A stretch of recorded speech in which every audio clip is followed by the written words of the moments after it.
నేనైతే ట్రై చేశాను. రవ్వతోని డోక్లా తయారు చేశాననమాట.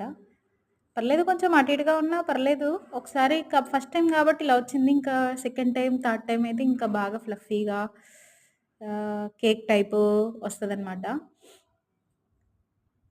కట్ చేసుకున్న తర్వాతకి తాలింపేసుకోవాలి. ఆయిలేసేసుకొని ఆయిల్ వేడైన తర్వాత నల్లావాలేసేసుకున్న తర్వాత చిట్పట్ అంటది. అన్న తర్వాతకి వాటర్ యాడ్ చేసుకోవాలి. ఆ తాలింపులో యాడ్ చేసుకున్న తర్వాత ఆ వాటర్‌ని ఈ డోక్లా మీద చల్లుకోవాలనమాట.